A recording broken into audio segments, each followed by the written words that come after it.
I found the address hidden inside an old birthday card from someone named Sarah in my husband's desk drawer. That's when I knew 35 years of marriage was about to implode. I called my lawyer before I called David, and when I finally drove to that farmhouse in rural Pennsylvania, I brought my phone fully charged and my backbone finally intact. If you're watching this, subscribe and let me know where you're watching from. Let me backtrack so you understand how a reasonably intelligent 63-year-old woman ends up playing detective in her own marriage. For 8 years, David had been sending money to his sister Sarah in the countryside. $500 every single month like clockwork. When I'd asked about her early on, he'd gotten that patient tone men use when they think you're being silly. She's had a hard life, Maggie. Lost her husband young, raising her daughter alone. Family helps family. I'd felt guilty for even questioning it. David came from a big family, scattered across 3 states. I'd only met a handful of them at our wedding decades ago. It seemed reasonable that he'd want to help a struggling sister. The business trip started about 6 years ago. Once a month, sometimes twice, David would drive out to check on Sarah. 4 hours each way, always on a Saturday. She needs help with the property, he'd explain. Repairs, that sort of thing. When I suggested joining him, meet this sister I'd been helping support, David always had a reason why it wasn't a good time. Sarah was shy. The house was too small for guests. She was going through a difficult period and wasn't up for meeting new people. After a while, I stopped asking. How considerate of me, right? Making things easy for my husband's double life. Looking back now, I can see all the signs I deliberately ignored. The way he'd shower immediately after returning from his trips. How he kept his phone face down on the table. The smell of unfamiliar laundry detergent on his clothes occasionally. David had always handled our finances. I'm the lawyer. Let me deal with the boring stuff, he'd say whenever I asked about our accounts. I had access to one checking account for groceries and household expenses. But the investment accounts, retirement funds, his business accounts? Those were too complicated for me to worry about. I'd trusted him completely. What a fool I'd been. But it was the birthday card that changed everything. I'd been looking for our property tax documents when I found it shoved in the back of his desk drawer. The envelope was addressed to David in looping feminine handwriting. Inside, the card showed a sunset over a lake. The message read, "Happy birthday to someone special. Thank you for everything you do for us. With love, Sarah and Emma." Emma. He'd never mentioned Sarah having a daughter named Emma. I photographed the return address with shaking hands, then carefully returned everything exactly as I'd found it. That night over dinner, I asked casually, "How's your sister Sarah doing?" David didn't even look up from his pot roast. "Fine, same as always." "And her daughter? What was her name again?" The brief pause was almost imperceptible. "Lisa. Her name's Lisa." He'd forgotten his own lie. I spent the next 3 days being the perfect wife while my mind raced through possibilities. Maybe Sarah had 2 daughters. Maybe I'd misread the card. Maybe there was a perfectly innocent explanation. But I'd been married long enough to know the weight of a lie. It sits differently in the air between 2 people. On Thursday morning, after David left for work, I got in my car and started driving west toward that address in rural Pennsylvania. I told myself I was being paranoid, that I'd arrived to find exactly what David had described. A struggling sister grateful for family support. The 4-hour drive gave me plenty of time to rehearse what I'd say. I'd be friendly, introduce myself as David's wife, laugh about never having met after all these years. We'd have coffee. I'd meet Emma or Lisa or whoever the daughter was. Everything would make sense. The countryside grew more remote as I drove, farms giving way to long stretches of forest. My GPS eventually directed me down a dirt road, then onto an even narrower lane. The house appeared suddenly around a bend. A small but well-maintained farmhouse with blue shutters and flower boxes under the windows. This wasn't the struggling property David had described. The lawn was manicured. Fresh paint gleamed on the porch. Apparently, poverty looks different when you're spending someone else's money. And in the driveway sat David's car. It was only 11 in the morning on a Tuesday. David was supposed to be at his office in Philadelphia reviewing contracts. Yet there was his silver Lexus, parked at an angle in the gravel driveway, as if he'd been in a hurry to get inside. I pulled my car off the narrow lane about 50 yards back, partially hidden behind an overgrown hedge. My hands trembled as I cut the engine. For several long minutes, I just sat there, staring at that cheerful blue house with its welcoming flower boxes, trying to reconcile what I was seeing with 8 years of supposed charity. The property sprawled across several acres. Behind the house, I could see a newer barn structure and what looked like a chicken coop. A wooden swing set stood in the side yard, the kind you'd spend $1,500 on from a specialty store. Not exactly the image of desperate poverty David had painted. I'd brought binoculars. Another thing I never imagined doing at 63. Sitting in my car like some private investigator from a bad movie. Through the lenses, I could see more details. Solar panels on the roof, a greenhouse attached to the barn, a late-model SUV parked beside David's Lexus. The front door opened. I held my breath. A woman emerged, young enough to be my daughter. Maybe 35 at most, with long auburn hair pulled back in a ponytail. She wore jeans and a fitted sweater that showed off a figure that definitely wasn't 63. She walked to the SUV, retrieved something from the back, then turned and smiled at someone inside the house. David appeared in the doorway. He pulled her close and kissed her. Not a brotherly peck on the cheek, a real kiss, the kind that told a story of familiarity and intimacy. My chest constricted so tightly I thought I might be having a heart attack. The binoculars slipped from my shaking hands, clattering against the steering wheel. This was no sister. Whatever David had been doing for 8 years, it had nothing to do with family charity. I watched them disappear back inside the house, his arm around her waist in a gesture of casual possession. The door closed behind them, leaving me alone with my shattered assumptions and the terrible knowledge growing in my gut.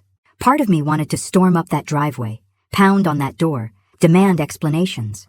But a stronger instinct held me frozen in place. I needed to see more, understand more, before I made any moves. I'd read once that the wife is always the last to know. I'd felt smugly certain that would never be me. I'd considered myself observant, attuned to my husband's moods and patterns. Yet here I was, the cliché I'd pitied in other women. About 20 minutes later, the door opened again. This time, a little girl came running out. She looked about 7, with dark, curly hair and David's exact nose. David's nose. My vision tunneled. The little girl was carrying a baseball mitt and laughing as David chased after her, scooping her up and spinning her around.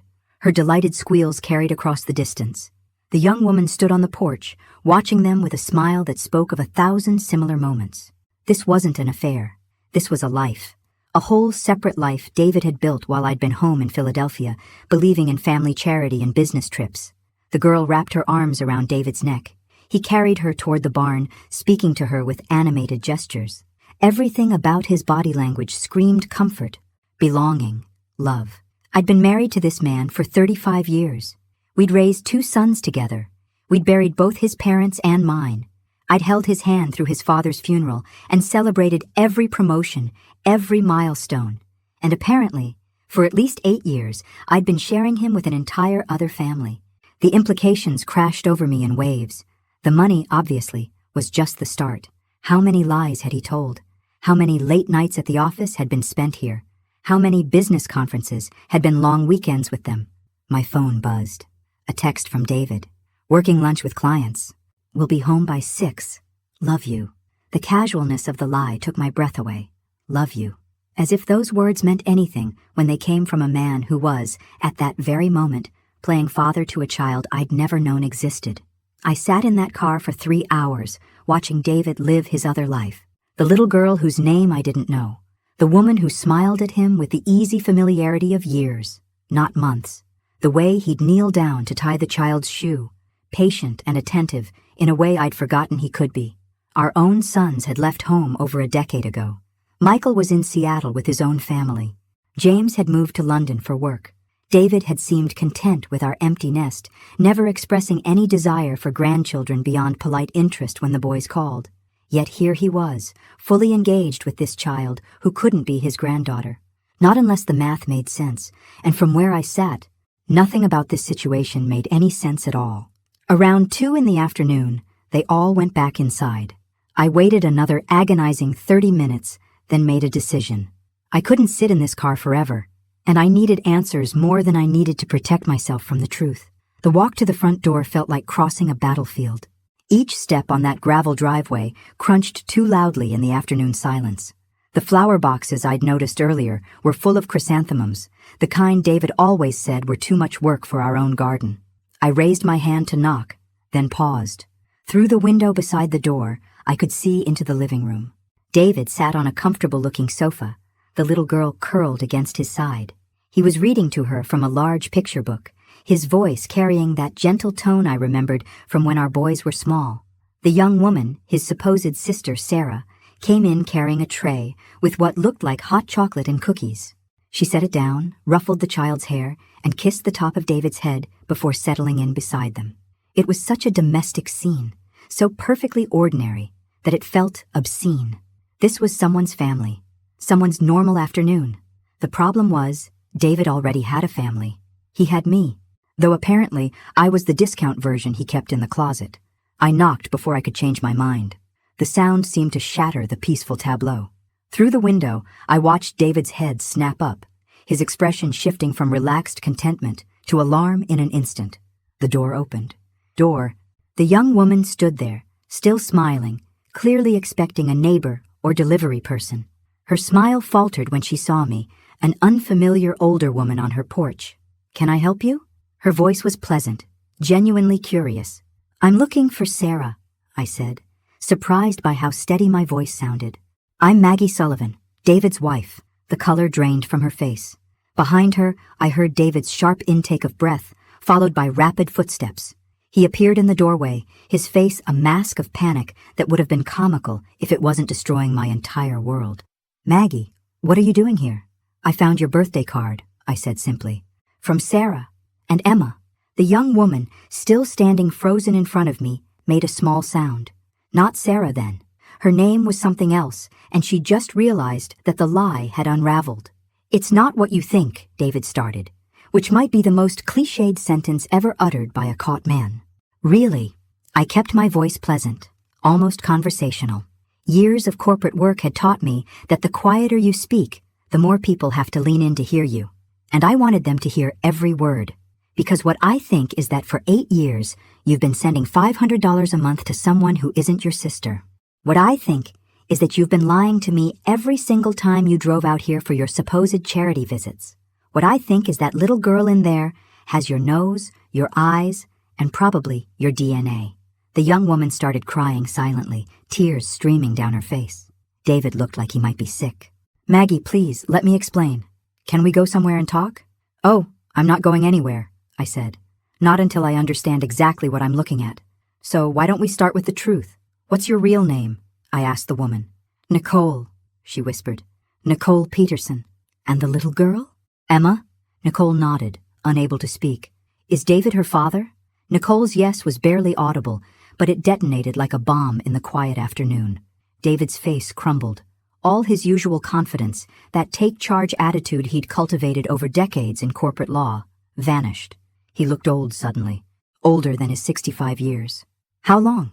My voice remained eerily calm. Some distant part of my brain noted this with interest. Shouldn't I be screaming, throwing things? Instead, I felt ice cold and crystalline clear. "Maggie, please!" David reached for my arm. I stepped back as if he'd tried to strike me. "Don't touch me." Each word came out precisely measured.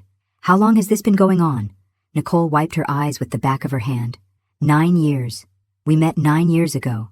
9 years. Emma was 7, which meant Nicole had gotten pregnant about 2 years into whatever this was. 2 years during which David had apparently decided he wanted a do-over at family life. "I'd like to come inside," I said. "Unless you'd prefer the neighbors hear this conversation?" Nicole stepped aside wordlessly. David looked like he wanted to protest, but thought better of it. I walked into my husband's other home, taking in details with a strange, detached fascination. Family photos covered the mantel above the fireplace. David and Nicole on a beach somewhere, both laughing. Emma as a baby, David cradling her with the same tender expression he'd worn with our own sons. The 3 of them at what looked like a pumpkin patch, all wearing matching plaid shirts. A whole history I knew nothing about, documented in frames that cost more than the $500 monthly I'd thought was charity. Emma appeared in the doorway connecting to the kitchen, still holding her picture book. She looked between the adults with the worried expression children get when they sense tension but don't understand it. "Mom? Who's this lady?" "Mom." Nicole was Mom. And David was what? I looked at him, waiting to see how he'd navigate this particular minefield. "Emma, honey, why don't you go play in your room for a bit?" Nicole's voice shook. "Grown-ups need to talk." But Dad was reading me the story. Dad. Of course he was Dad. Why wouldn't he be? He'd been there for birthdays and bedtime stories, for scraped knees, and probably first days of school. Just not for our sons' weddings or the birth of our actual grandchildren in Seattle. I'll finish it later, sweetheart, David said quietly. His eyes were red. Good. I hoped it hurt. Emma left reluctantly, casting one more confused glance at me. I waited until I heard a door close somewhere upstairs. So, I said, settling into an armchair that had probably cost 5 monthly payments. Let me see if I understand. 9 years ago, you met Nicole. You started an affair. She got pregnant. And instead of, I don't know, divorcing me or being honest, you decided to maintain 2 families? It wasn't like that, David protested weakly. Then please, enlighten me. What was it like? I settled back in my chair. Because from where I'm sitting, it looks like you've been playing house with a woman young enough to be our daughter while I've been home budgeting our tight finances. But I'm sure there's a perfectly reasonable explanation that doesn't make you a lying, cheating fraud. Nicole spoke up, her voice steadier now. I didn't know he was married. Not at first. That surprised me enough to look at her directly. She met my eyes, and I saw genuine anguish there. I met David at a farmer's market in town. He said he was recently divorced, working through it. We started seeing each other. By the time I found out the truth, I was already pregnant. And you stayed anyway, I observed. He said he was going to leave you, that he just needed time to figure things out financially to tell you the right way. Nicole's laugh was bitter. I believed him for longer than I should have. But you're still here. He's still here. And I'm still very much married to him. Silence fell heavy in the room. David stood near the window, his back to both of us, shoulders slumped in defeat. The $500 a month, I said. That wasn't the real number, was it? More silence. David, I'm not leaving here without answers. How much? 2,000. His voice was barely audible. Sometimes more, depending on what was needed. $2,000 a month for 8 years. Nearly $200,000 funneled into this second life while I'd been carefully budgeting our retirement accounts. The numbers kept running through my head as I sat in that living room, watching my husband's double life crystallize into cold, hard financial reality. 2,000 monthly payments meant $192,000 over 8 years. But that wouldn't be everything, would it? I want to see the full accounting, I said. Every penny you've spent on this situation. And I want to see it now. David turned from the window, his face a mixture of resignation and something that might have been relief. There's a ledger, upstairs in my office. Your office. I almost laughed. Of course you have an office here. Why wouldn't you? It's practically your primary residence. Maggie, please, show me the ledger, David. Unless you'd prefer I start calling lawyers right now. I pulled my phone from my purse, letting it rest pointedly on my knee. He climbed the stairs like a man heading to the gallows. Nicole and I sat in excruciating silence, 2 women whose lives had collided in the worst possible way. She was younger than our son, Michael. That thought made my stomach turn. Did you love him? I asked, surprising myself. Nicole looked up, tears still tracking down her face. I thought I did. Maybe I still do. But I'm tired of being the secret. Emma deserves better than a father who only shows up when his other life permits. How often does he come here? 3, sometimes 4 times a month, weekends mostly. Sometimes he'd take vacation days, tell you he was at a conference. Every vacation day for the past 8 years suddenly took on new meaning. The legal conference in Pittsburgh that ran long, the training seminar in Harrisburg. All lies, all time spent here, building this parallel existence. David returned with a black leather binder. He set it on the coffee table like it might explode. I opened it, forcing myself to read each entry methodically. The monthly payments were there, documented with the kind of precision David brought to all his financial matters. But there was so much more. The down payment on this house, $50,000. Renovations, $32,000. The SUV in the driveway, $40,000 paid in full. Medical bills for Emma's birth, $12,000. Furniture, appliances, Emma's private school tuition, gymnastics lessons, summer camps. By the time I reached the final page, the total made me physically ill. $378,000. My voice was flat. You've diverted nearly $400,000 of our money into this. It was my money too, David said weakly. Money from your salary? Your bonuses? I felt a cold realization settling over me. Or is there more you're not telling me? Because these numbers don't add up to just skimming from joint accounts, David. His silence told me everything. We had a joint account for household expenses, a joint retirement fund. You took out a second mortgage on our house last year. Do you remember what you told me that was for? His silence answered for him. You said it was for tax purposes, restructuring for better rates. I laughed, a harsh sound that had no humor in it. I signed those papers trusting you. My name is on that mortgage, David. My credit, my liability. Nicole's face had gone white. You took out a mortgage? The barn, David admitted. The solar panels. Emma's education fund. I wanted to make sure she had everything. With money stolen from your actual wife. Nicole's voice shook with fury. You told me that money came from your bonuses, from investments. Jesus, David. You made me complicit in stealing from her. Nobody stole anything, David protested. But even he didn't sound convinced. I closed the ledger with deliberate care. I think we're done here. For now. David, you're going to go home, pack a bag, and find somewhere else to stay. Not here, I added, seeing Nicole's alarmed expression. I imagine Nicole has some thinking to do about whether she wants to continue being involved with a man who's lied to everyone in his life. Maggie, we need to talk about this rationally. Rationally? I stood up, gripping my purse. You want rational? Here's rational. I'm 63 years old and I've just discovered my husband has a 7-year-old daughter and a whole second family. You've stolen nearly $400,000. You've put our house at risk. You've lied to me for 9 years. There is nothing rational about any of this, David. I never meant to hurt you. Then you should have divorced me. The words came out harder than I intended. That's what honest people do when they want to be with someone else. They end one relationship before starting another. They don't build elaborate lies and secret lives. I walked toward the door, then paused. Nicole, I'm sorry you were dragged into this. I believe you when you say you didn't know. But you know now. I'd think carefully about what kind of man keeps a woman and child hidden away like a shameful secret for 8 years. I made it approximately 15 miles before I had to pull over. The shaking started in my hands and spread through my entire body until I was gripping the steering wheel so hard my knuckles went white. 8 years. No, 9 years. An entire decade of deception. After I could breathe again, I did what any self-respecting scorned wife would do. I called my attorney's emergency line. Gerald Fisher had handled our estate planning 5 years earlier. He was thorough, discreet, and expensive. Right now, I needed all three. Maggie, everything all right? I need to file for divorce, immediately, and I need to freeze all joint accounts before my husband cleans them out. The pause on the other end told me Gerald was shifting into crisis mode. Can you come to my office tomorrow morning first thing? I'll be there at 8. And Maggie, don't discuss anything with David. Not finances, not property, nothing. If he calls, tell him your attorney has advised you not to speak with him. I hung up and stared at my phone. One text from David. Please, can we talk about this like adults? Like adults.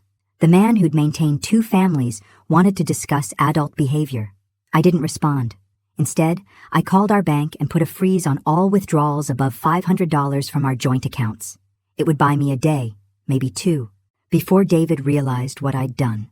Then, I drove to our house in Philadelphia, the house we'd lived in for 28 years, the house that apparently had a second mortgage I'd unwittingly co-signed.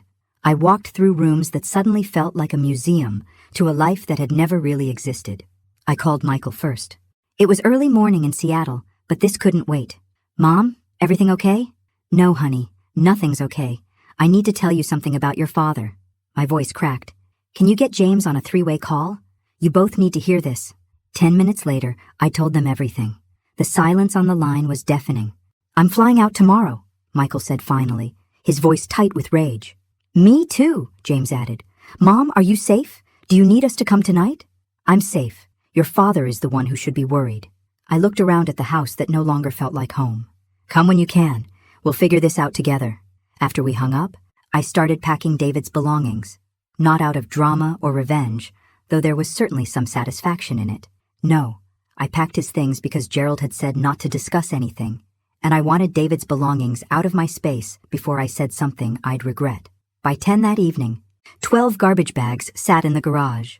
I'd also found 3 more burner phones hidden in various drawers, each containing texts and photos that confirmed what I already knew. This wasn't just an affair, it was a complete alternate reality. David arrived home at 10:47. I know because I was sitting in the living room with a glass of wine, watching the headlights sweep across the front windows. He came in quietly, like a man expecting an ambush. Your things are in the garage, I said before he could speak. I've booked you a room at the Marriott on Market Street for the next 2 weeks. After that, you'll need to find more permanent arrangements. Maggie, please. My attorney has advised me not to discuss anything with you. All communication goes through him from this point forward. This is insane.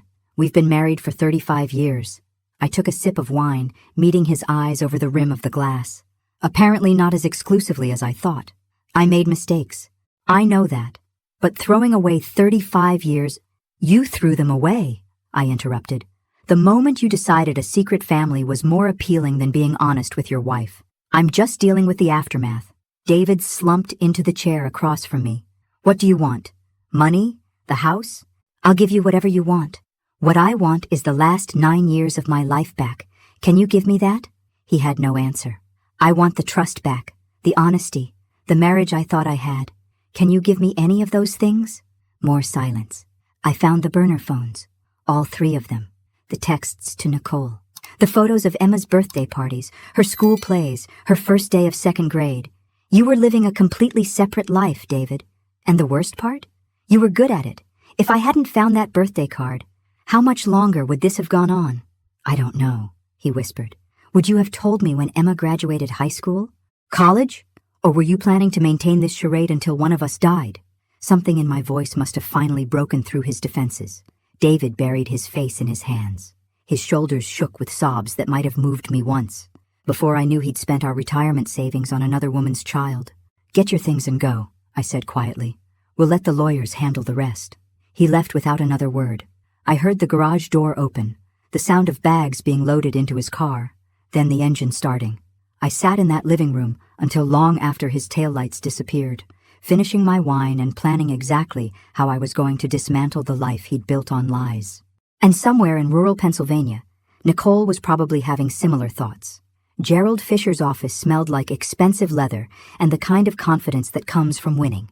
I needed both. He sat across from me, reading through the ledger I'd photographed, his expression growing darker with each page. This is financial fraud, he said finally. The second mortgage alone, forged documents showing joint approval when you never actually agreed to the terms he negotiated. That's a felony, Maggie. I signed the papers. My voice was flat. Papers he misrepresented. You thought it was a refinance for better rates. He used it to fund his other family. That's fraud. Gerald set down the documents. We can destroy him, criminally and financially. The words should have felt satisfying. Instead, they just felt heavy. I want what's mine, I said carefully. Everything I'm entitled to under Pennsylvania law. But I also want him to face consequences for what he did. He'll lose his law license. The Bar Association doesn't take kindly to attorneys committing fraud, especially against their own spouses. Gerald's smile was sharp. He'll be unemployable in his field. Good. The vindictive thought surprised me with its intensity. David had built his entire identity around being a successful corporate attorney. Stripping that away felt appropriate somehow.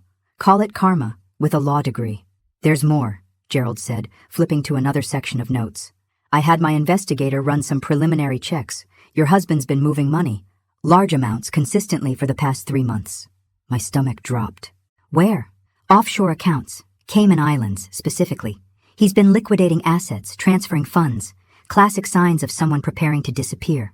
The betrayal had layers, apparently. David wasn't just maintaining 2 families. He was planning an exit strategy. How much? So far? About $200,000. There's likely more we haven't found yet. $200,000. On top of the $400,000 already spent. David had systematically emptied our life savings while I'd been obliviously planning our retirement. Can we get it back? Some of it. With the fraud charges, we can make a strong case. But international banking laws are tricky. We might recover 60, maybe 70% if we're lucky. I thought about the small apartment I'd probably have to move into, the retirement I'd envisioned, traveling and finally relaxing, evaporating like smoke. Meanwhile, David had been planning to vanish with our money, probably to start fresh somewhere with Nicole and Emma. File everything, I said. Criminal charges, divorce papers, asset freezes, all of it. I want him to know exactly what it feels like to have your life demolished by someone you trusted. Gerald nodded approvingly. Now you're thinking clearly. I'll have the papers ready by Friday. I left his office feeling simultaneously powerful and hollow. Revenge was supposed to feel better than this, wasn't it? My phone buzzed. A number I didn't recognize. I almost ignored it, then remembered I'd given my number to Nicole before leaving that farmhouse. She'd looked so devastated, so betrayed.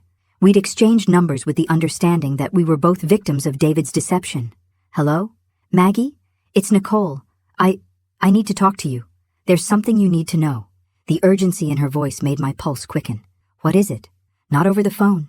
Can you meet me? Tomorrow, maybe? There's a coffee shop in Doylestown halfway between us. What's this about, Nicole? Her voice dropped to almost a whisper. I found documents. In David's office here. Financial records. Maggie, I think he's planning something bad. Really bad. The coffee shop was one of those carefully curated places designed to look rustic and authentic. All reclaimed wood and Edison bulbs. Nicole was already there when I arrived, hunched over a corner table with a manila folder clutched to her chest like a shield. She looked worse than she had 2 days ago. Dark circles shadowed her eyes, and her hands shook as she pushed a latte toward me that she'd apparently ordered in advance. Thank you for coming, she said. I wasn't sure you would. You said David's planning something. I need to know what. Nicole opened the folder. Inside were printouts of financial statements, emails, and what looked like legal documents. She spread them across the table between us like evidence at a crime scene. After you left, I went through everything in his office. I was so angry, realizing he'd stolen from you, lied to both of us. Her voice cracked. I found these hidden in a locked drawer. I had to break it open. The first document was a new will. David's will, dated 3 weeks ago. I scanned the contents, my stomach churning with each line. He'd left everything to Nicole and Emma. The house in Philadelphia, his life insurance, his retirement accounts, everything. My name appeared exactly once, in a clause specifically stating I was to receive nothing due to irreconcilable differences and financial disagreements. He can't do this, I said, though my legal knowledge was shaky. We're still married. Pennsylvania has spousal protection laws.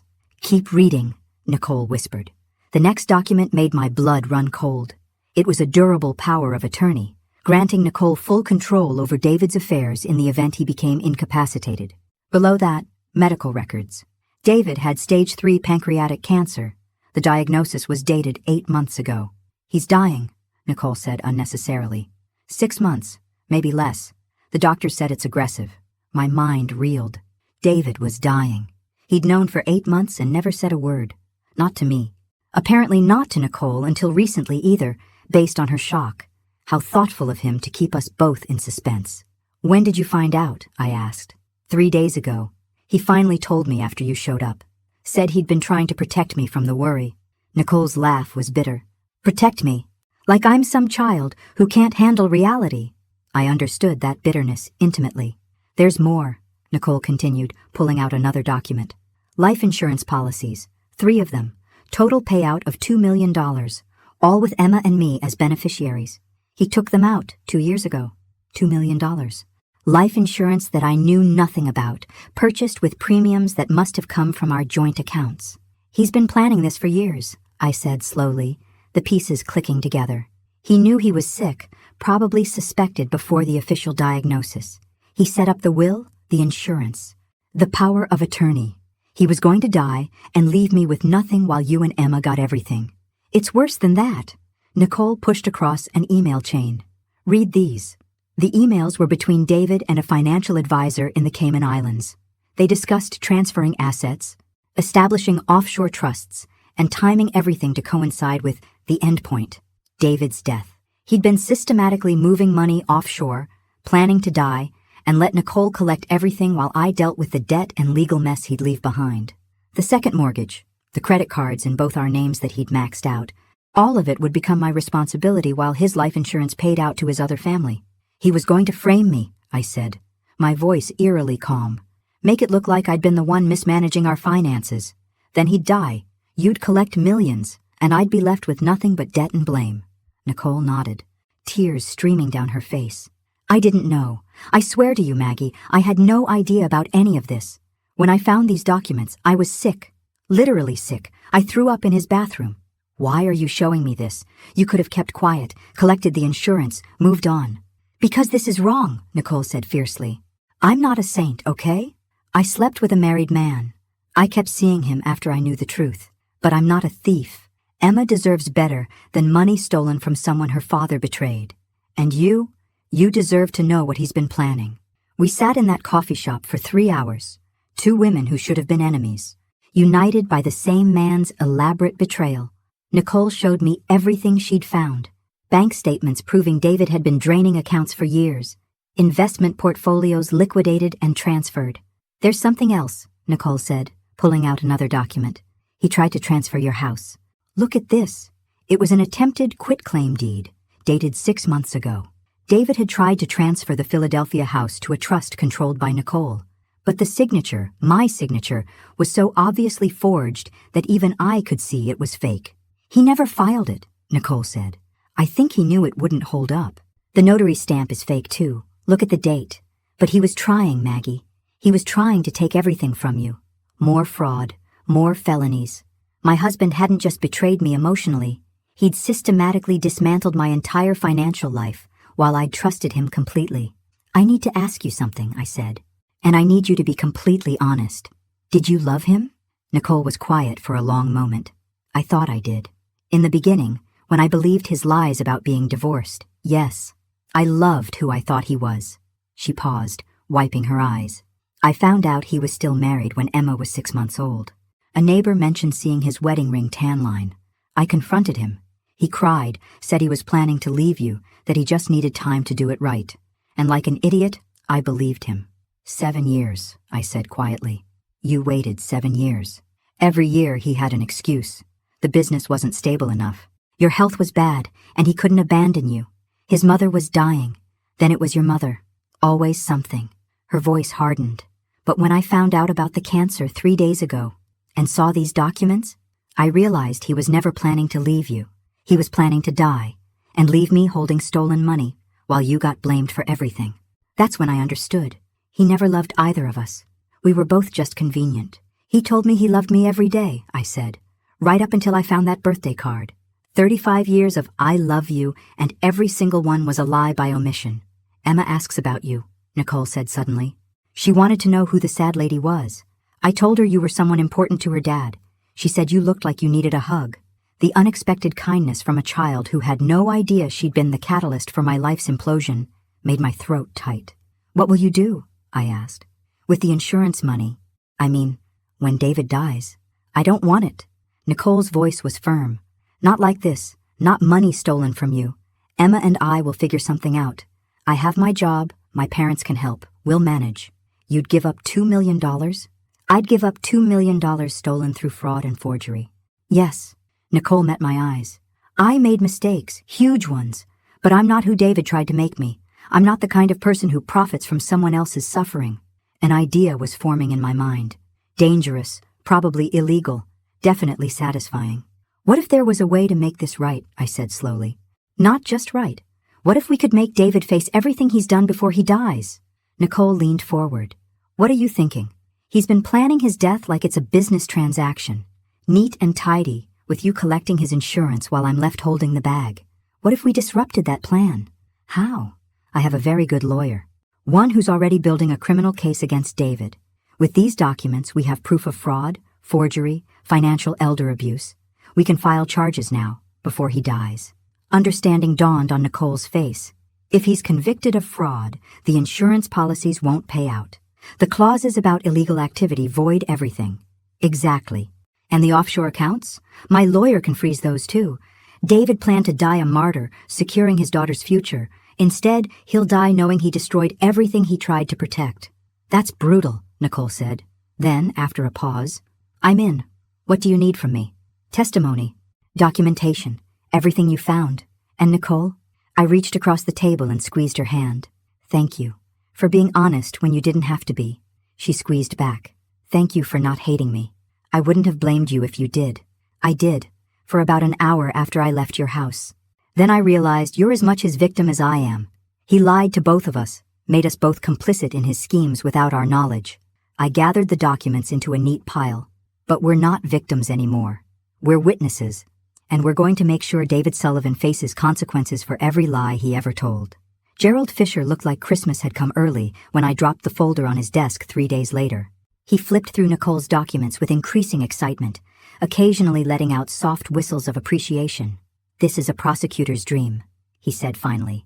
"We have him on fraud, forgery, financial elder abuse, money laundering, and insurance fraud. He'll die in prison, Maggie, even with cancer. Even if he only lives 6 months, he'll spend them behind bars." The satisfaction I'd expected still didn't materialize. Instead, I felt hollow, watching my husband's life reduced to a list of felonies. "There's something else," Gerald said, his tone shifting. "My investigator found another account, one even Nicole didn't know about."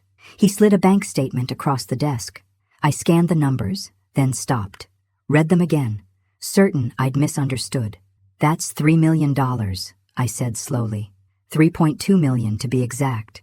Sitting in a Bahamian bank under a corporate shell. Your husband's been siphoning money for at least a decade, Maggie." Gerald pulled out more documents. "Here's the interesting part. He inherited money from his uncle 12 years ago, remember? The one in Connecticut?" I did remember. David had said it was about $50,000, hardly worth mentioning. It was actually $800,000. He told you 50 and pocketed the rest. Then he started using his legal expertise to create offshore entities, moving money through them. A little from his bonuses, a lot from that inheritance, some from careful skimming of joint accounts over the years. He's been building this nest egg systematically. I thought about our lives. How David had always insisted we needed to be careful with money. How he'd vetoed my ideas about renovating the kitchen, taking that trip to Italy I dreamed about, helping our sons with down payments on their own homes. All while he was hiding millions in offshore accounts. Turns out we could have afforded Italy after all. We just couldn't afford David's hobby of maintaining secret families. Can we recover it? With the criminal charges and Nicole's cooperation? Yes, most of it. The courts will order repatriation as part of restitution. It'll take time, but you'll get it back. $3 million. Everything I'd sacrificed, "No, we can't afford that," David had fed me. It had all been lies. We'd been wealthy. He'd just been hiding it. "File the charges," I said. "All of them. Today." Gerald made a call. Things moved quickly after that, though not as quickly as I'd hoped. Legal processes never do. By the end of the week, federal marshals arrested David at his office. The Bar Association suspended his license pending investigation. His firm issued a terse statement about alleged improprieties and placed him on administrative leave. The preliminary hearings took 3 weeks. David's lawyer pushed for delays, citing his health. We pushed back. Gerald was relentless. I watched it on the evening news, my husband in handcuffs, doing the perp walk past cameras and reporters. He looked smaller somehow, diminished without his expensive suits and practiced confidence. Michael and James had flown in by then, sitting on either side of me as we watched their father's public humiliation. Nicole called that night. Emma saw it on TV. She's confused, asking why the police took her daddy. What did you tell her? The truth, age-appropriate version, that he made serious mistakes and has to face consequences. She cried for an hour, guilt twisted in my stomach. "I'm sorry. I never wanted to hurt Emma. I know, and honestly, she needs to learn that actions have consequences, even from people we love." Nicole paused. "There's something else. David's lawyer contacted me. He wants to make a deal." "What kind of deal?" "He'll plead guilty to everything.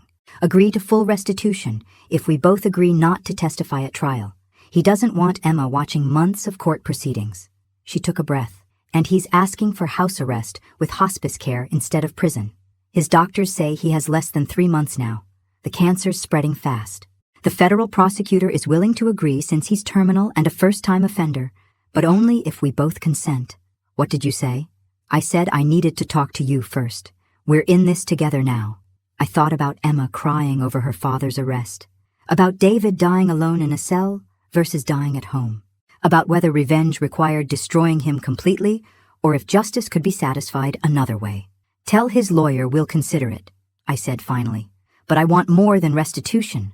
I want a full accounting of every lie, every dollar, every secret, written and notarized.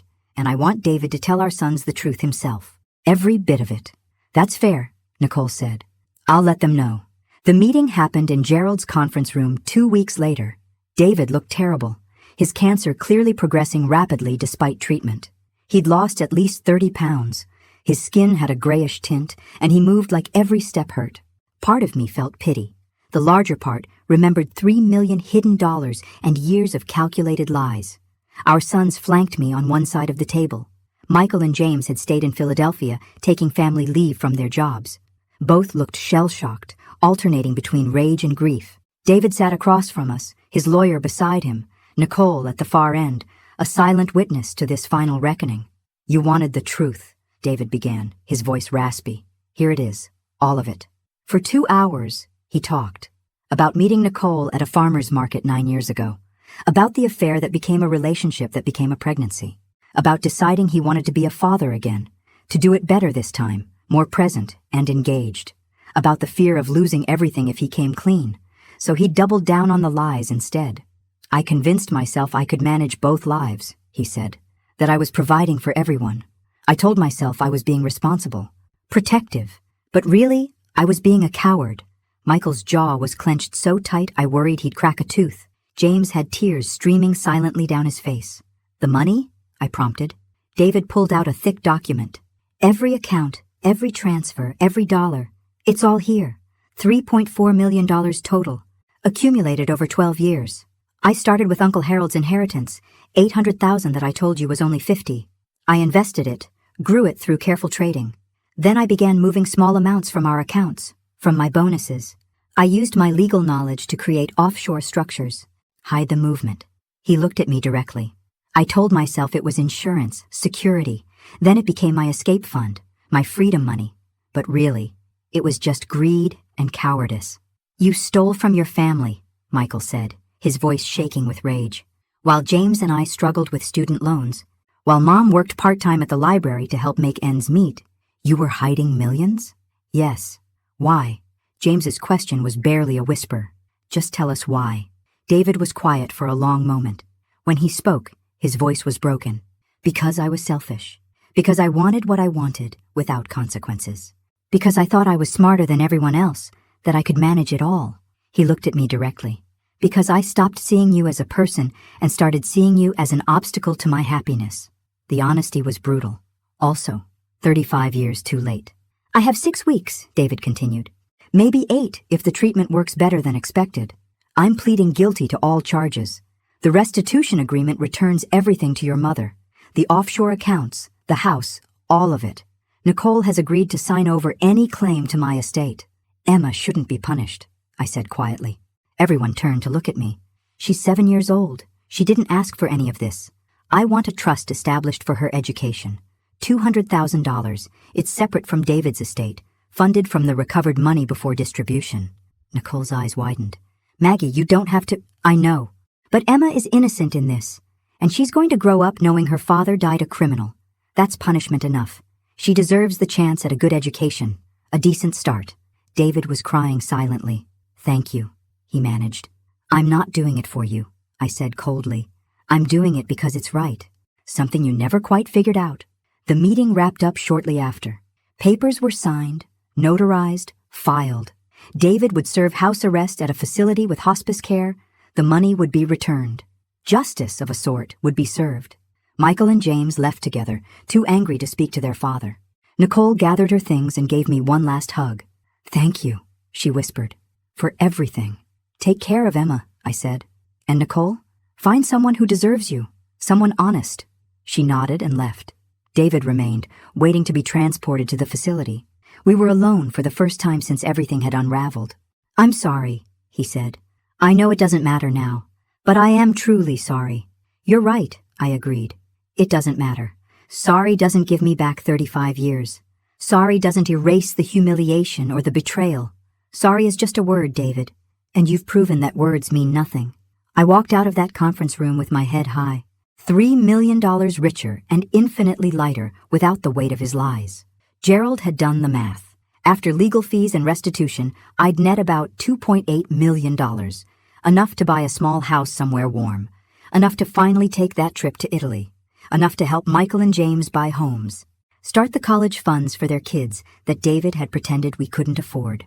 6 weeks later, I was in Florence when Gerald called to tell me David had died. I was standing in front of Michelangelo's David, the statue, ironically enough. I thanked Gerald for letting me know, ended the call, and went back to admiring the art. I didn't go to the funeral. Neither did Michael or James. Nicole held a small service, she told me later. Just her, Emma, and a few friends. She scattered his ashes in the woods behind the farmhouse. 18 months later, I stood on the balcony of my new apartment in San Diego, watching the sunset paint the Pacific Ocean in shades of gold and crimson. Gerald had called that morning with news that the final offshore account had been recovered. The international legal process had been long, expensive, and frustrating, but persistence paid off. My final total, $2.9 million after all legal fees, taxes, and complications. I'd used some of it to furnish this apartment. More went into trusts for my grandchildren. Michael had used his share to pay off his mortgage. James had invested his.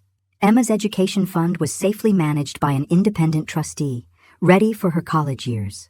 The revenge I'd imagined in those first angry days had morphed into something better. Freedom. Freedom from lies, from a man who'd seen me as an accessory rather than a partner. Freedom to finally live on my own terms. My phone buzzed. A text from Nicole, who'd become an unlikely friend.